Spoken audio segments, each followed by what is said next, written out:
Good day everyone, and how are you doing? In this special class of Microsoft Excel, we'll be learning more on the features. We're talking about conditional formatting. Also, we're looking at some other basic things in Microsoft Excel. So, if you've not listened to the last class, go and listen to the last class so you can really understand where we are and how to continue. So, basically, when we talk about conditional formatting, we have an example here. Just use that same example that we used in the last class. Just say note. I think it's in sheet 1, 2, it's in sheet 3 also. So use that same note. When we talk about conditional formatting, we are going to set some basic conditions, and then those conditions is what Excel will follow. So how do we do conditional formatting? Very easy. So you need to just come to tab, we have conditional formatting. So after you have this part that is general, then you can come to conditional formatting. Conditional formatting, you can easily to spot different trends, patterns, and data using you can just add some colors to bars, colors, icons, whatever you want to use. So let's start off right away. Let's imagine that I want to set the fact that any commission or any sales amount below 3,000 will be flagged as red. Okay, any sales below 3,000 will be flagged as red. So what will I do? This is the sale amount here. So you can start off with me to use the same thing. This is sale amount here. How do we? So let me undo this, or let me just remove the red. Let me turn it back to black and remove the bold, remove the underline, remove the I. Okay, let it be normal.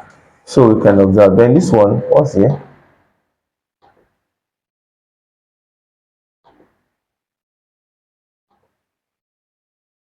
Okay, we added border to it. So let me remove the border.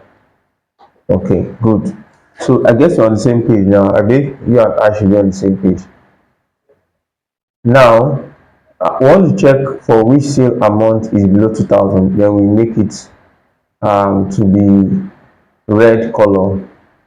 So the best way to do that is you can highlight it, just drag it down. Nothing less than 2,000, I guess.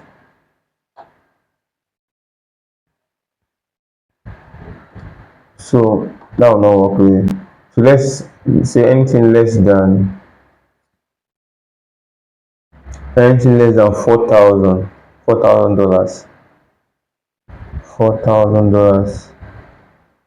All right, fill it with red color, red background, there, red,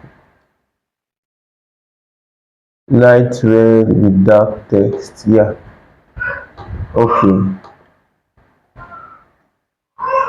So we can observe this.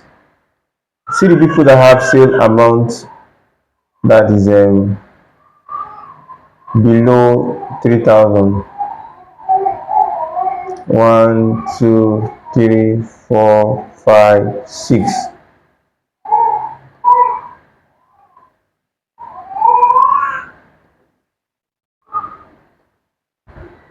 So you can see that Jordan Boone, Kylie Townsend, Nora Rollins, Stephen Michael, Lucia Mickey, and Joski Rauch. These people had the sale amount below they have the sale amount below $4,000. So that's how you set a conditional format very easily. So I would like you to set your own conditional format using the same thing, or just use the same thing, set below $4,000. So now if you want to know people that also perform excellently, you can also do that by setting the conditional format too. I think the highest amount should be $11,000 here. So let's say people that did above $9,000 should be given a green. So we can be able to select them. Let's give them a green. So we are still selecting this whole thing here.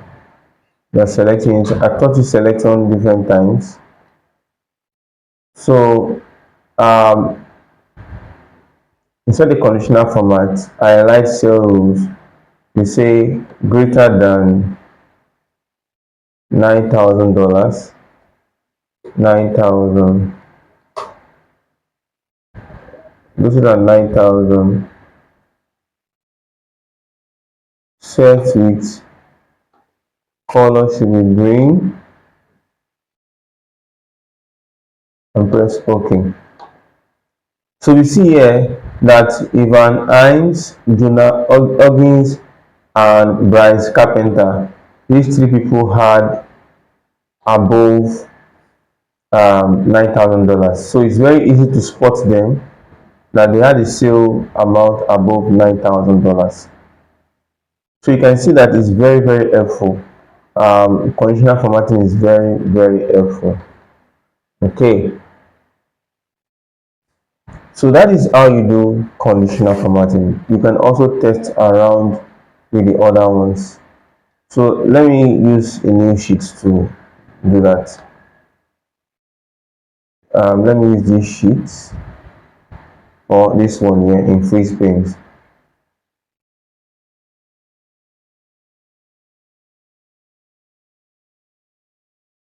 So while I use this sheet now, let me set the conditional formatting for um yeah for the sale amount for the sale amount. So this is starting from the top, remember. So I can even take the row, the row D, just touch the row D like this, touch it, press, just click mouse on it. It will highlight the whole row from top to bottom. But it's dangerous because it means that anything you had under will still, the whole row from number one, column one to the end has been highlighted already. So that might be dangerous. You could just use, rather than using that, you can use the control shift and press your arrow key down. Go to the last value. See that? Control shift, press your arrow key down. Remember, control and shift must be pressed together. Then it must be together down. Then you can now move your arrow key. That's how you do it. So you can go up. Now, that's how you do your conditional formatting. I want to set cell rules that anyone between $1,000 and $5,000. So I highlight them for me and a particular color. You can use yellow and dark text, whatever you want to use. So I've highlighted them. We can see now that from year to year, these are the guys that are between $2,000 and $5,000 as a sale amount. All right. So conditional formatting is very helpful. But you need to highlight where you want to set your conditional formatting. I can highlight in commission also.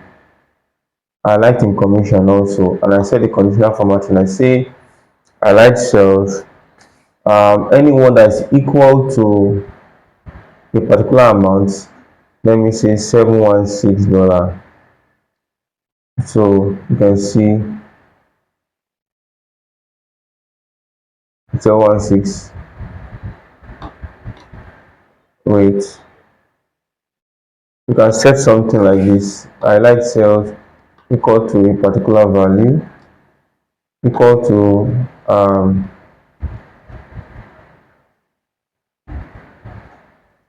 then you press OK. You can see this here. That's highlighted this here. Nevertheless, you can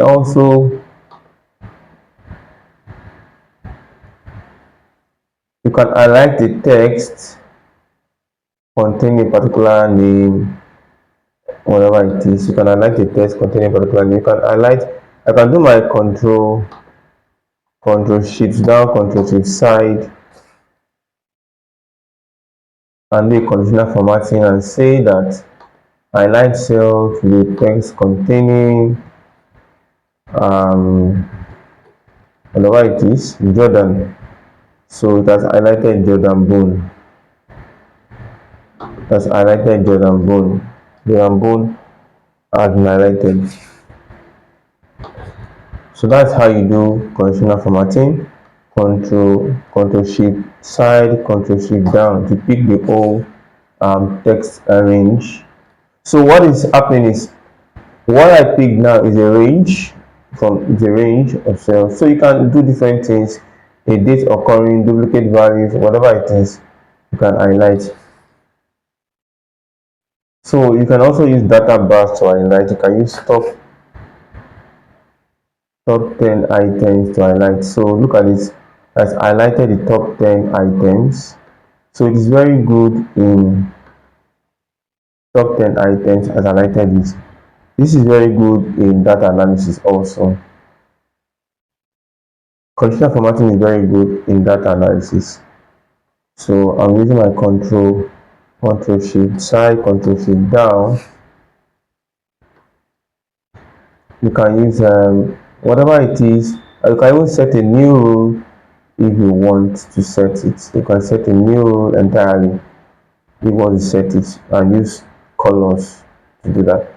So I believe we need to do justice a little bit to conditional formatting and then being able to understand conditional formatting to a very good extent.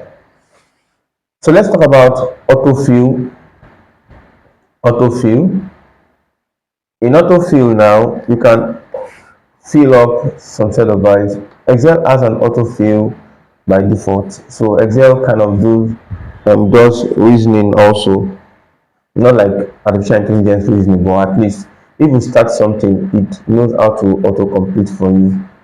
So both in numbers, additions, Excel can autofill. So let me start something right here. If I'm writing 1, I'm writing 2. Let's say I call this a serial number. I'm setting serial numbers now.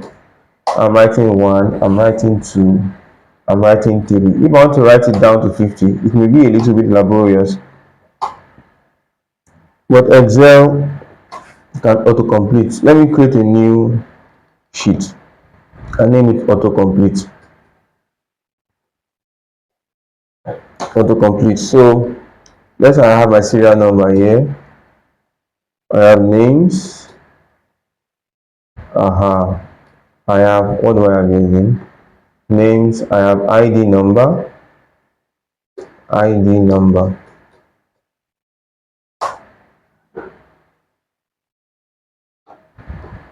So my serial number now, I can do 1, I can do 2, I can do 3. I can keep doing that, and that could be very stressful.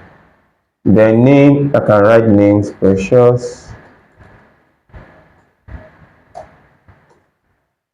That's correct. Precious, David, Lucia, James.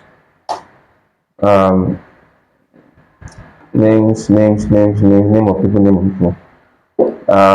Cynthia, Pelumi, like that. So if I'm auto-completing this one, I have to write the name one by one. But alternatively, I can use autocomplete of Excel to do this. So we'll use two simple ways to do this. The first way is to say 1 and 2. So you need to give Excel the first two things to reason with. So Excel is going to do an analysis on that. So if I do write 1 and I write 2, so Excel believes that I'm writing it in an orderly fashion. So that's 1, 2, 3, 4, 5, 6, 7, 8, 9, 10. So what Excel will do is 1 and 2. I write 1 and 2. So I'll highlight. Highlighting is very, or selecting. Let me just do the word selecting. Selecting is very important in Excel. So let me select, Control Shift down, just the two of them. So once I select the two of them, I come to the edge of 2, just the edge of the last number. If you look at the end of the last number, you will see a plus sign. That's what I'm looking for. That plus sign is what I'm looking for. So be doing it as I'm doing it so that you can easily understand it. A plus sign, that plus sign now, drag the plus sign down.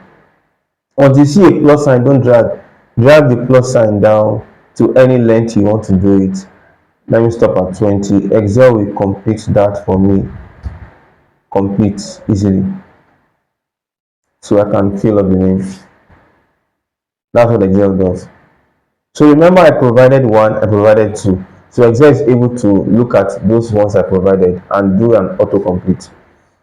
So imagine that I provided one, I provided three, I provided one and three. Excel will think I'm doing even numbers, 1, 3, 5. So I will just go to the end and see the plus sign, then drag it down.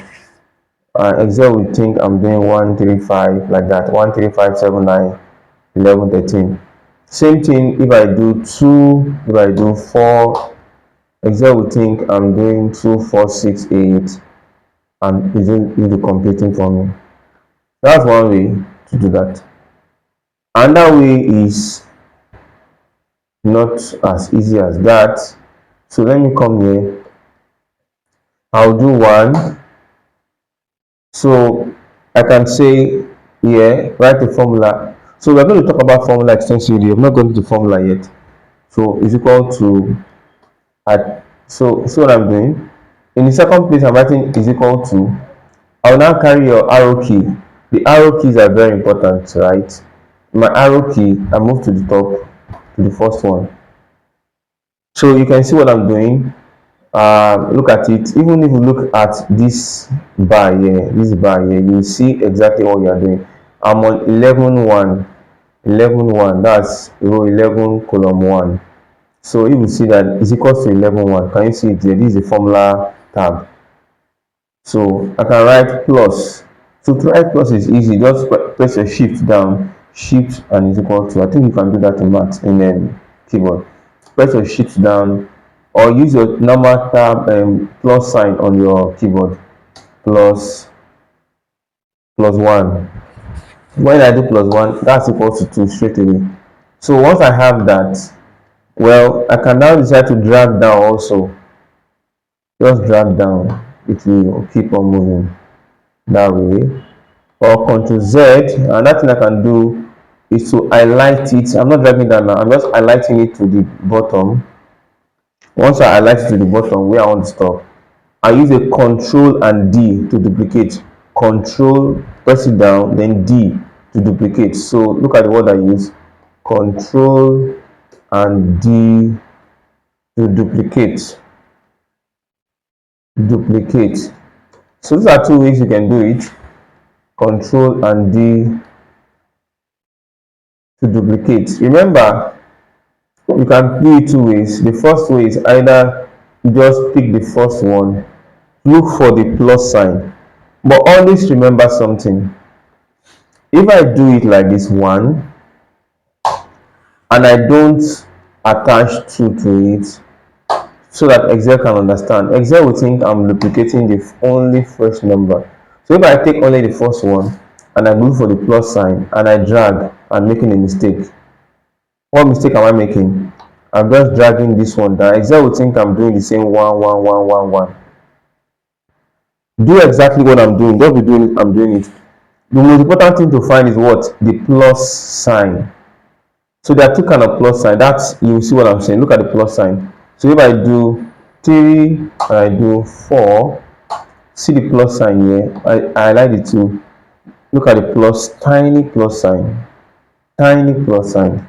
That's what Excel is looking for, to duplicate it for you. So I believe we've been able to talk a little bit about autocomplete. There are still more things to talk about in autocomplete, so let me clean off all these parts. So who can tell me how to clean? You can use, just press delete or clear content. I click, left click, delete, right click and press clear content to clear it off. So another way to autocomplete is to use days of the month, days of the week. That's what are days of the week now? Monday, Tuesday. I hope my spelling of Tuesday is correct. So if I do this two and I drag, is my spelling of Tuesday correct? Sorry, it's a long time I've been Tuesday. Ah, okay.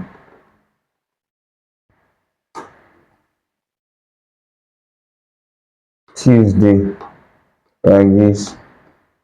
It's correct now. Okay, so look at that. Monday, Tuesday. Then I put the look for the plus sign at the edge of that Tuesday. Then I drag. It just continue. So Monday, Tuesday, Wednesday, Thursday, Friday, Saturday, just continue like that. Same thing if I use an abbreviation. Monday, Tuesday, like this. And I do these two. Excel will decide to auto-complete it for me. If I use days of the months of the year, January, February, so the same thing applies really. The same thing applies. March, April, May, June, July, same thing applies. So Excel can autocomplete. You give it, you provide the first and second. So Excel can understand the format. Once Excel can pick up the format, you can do the auto completing for you. So I believe the autofill or the autocomplete is a little bit understood. Okay. Um, when we get the formulas, we'll see more on how Excel can be able to do autocompleting.